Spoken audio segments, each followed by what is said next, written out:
ಶ್ರೀಮದ್ಭಗವದ್ಗೀತಾ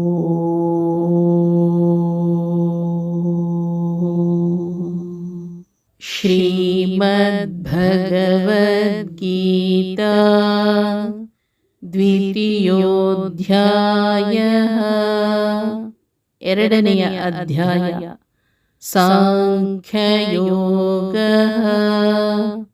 ಸಾಂಖ್ಯಯೋಗ ಅಧ್ಯಾಯ 2 ಶ್ಲೋಕ 70 ಶ್ರೀ ಭಗವಾನ್ ಉವಾಚ ಆಪೂರ್ಯಮಾಣಮಚಲ ಪ್ರತಿಷ್ಠಂ ಸಮುದ್ರಮಾಪಾ ಪ್ರವಿಶಂತಿ ಯದ್ವತ್ ತದ್ವತ್ ಕಾಮಾಯಂ ಪ್ರವಿಶಂತಿ ಸರ್ವೇ ಸ ಶಾಂತಿಮಾಪ್ನೋತಿ ನ ಕಾಮಕಾಮಿ.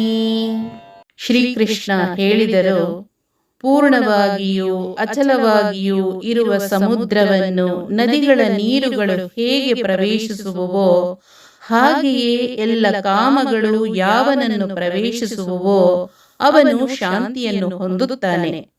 ಕಾಮಗಳನ್ನು ಬಯಸುವವನು ಹೊಂದಲಾರನು.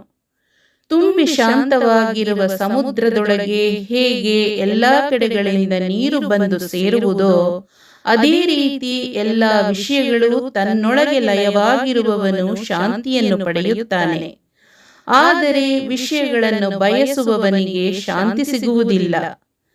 ತುಂಬಿದರೂ ತುಳುಕದೆ ನಿಂತ ಕಡಲನ್ನು ಎಲ್ಲ ನೀರುಗಳು ಬಂದು ಸೇರುವಂತೆ ಯಾರನ್ನು ಎಲ್ಲ ವಿಷಯಗಳು ತುಂಬಿಯೂ ತುಳುಕದಂತೆ ಬಂದು ಸೇರುವವೋ ಅವನು ಮುಕ್ತಿ ಪಡೆಯುತ್ತಾನೆ, ಹೊರತು ಕೆಟ್ಟ ಬಯಕೆಗಳ ಬೆನ್ನು ಹತ್ತಿದವನಲ್ಲ. ಭಗವಂತನನ್ನು ಕಂಡವನು ಸತ್ಯದ ಸಾಕ್ಷಾತ್ಕಾರವಾದವನು. ಭಗವಂತನನ್ನು ಕಾಣುವ ಸರಿದಾರಿಯಲ್ಲಿ ನಡೆಯುವವನು ಹೇಗಿರುತ್ತಾನೆ ಎನ್ನುವ ವಿಷಯದ ಮೇಲೆ ಕೃಷ್ಣ ಇಲ್ಲಿ ಇನ್ನಷ್ಟು ವಿವರಣೆಯನ್ನು ಕೊಟ್ಟಿದ್ದಾರೆ. ಆತನ ಮನಸ್ಸು ಸದಾ ಆನಂದವಾಗಿರುತ್ತದೆ. ಅದು ಭಗವಂತನಲ್ಲಿ ನೆಲೆಗೊಂಡಿರುತ್ತದೆ. ಆತ ಕಿರು ತೊರೆಗಳಂತೆ ಇರದೆ ಕಡಲಿನಂತಿರುತ್ತಾನೆ. ಸಮುದ್ರಕ್ಕೆ ಎಲ್ಲಾ ನದಿಗಳು ಬಂದು ಸೇರಿದರೂ ಅದು ಉಕ್ಕೇರುವುದಿಲ್ಲ. ಕಡಲು ಮಳೆ ಬಂದಾಗ ಉಕ್ಕಿ ಹರಿದು ಬೇಸಿಗೆ ಬಂದಾಗ ಬತ್ತಿ ಹೋಗುವುದಿಲ್ಲ. ಅದೇ ರೀತಿ ಸಾಧಕ ಪ್ರಪಂಚದ ಎಲ್ಲಾ ಭೋಗಗಳು ಅವನನ್ನು ಪ್ರವೇಶಿಸಿದರೂ ಕೂಡ ವಿಚಲಿತನಾಗದೆ ಸುಖ ದುಃಖವನ್ನು ಮೀರಿ ನಿಲ್ಲುತ್ತಾನೆ. ಆತನ ಮನಸ್ಸು ಸದಾ ಪ್ರಸನ್ನವಾಗಿರುತ್ತದೆ. ಆತ ಭಗವಂತನಲ್ಲಿ ನಿಷ್ಠೆಯನ್ನಿಟ್ಟು ಮೋಕ್ಷವನ್ನು ಪಡೆಯುತ್ತಾನೆ. ಆದರೆ ಬಯಕೆಗಳ ಬೆನ್ನು ಹತ್ತಿದವನು ಅದರಿಂದ ಈಚೆ ಬಾರದೆ ಎಂದೂ ನಿಜವಾದ ಸುಖ ಕಾಣಲಾರ.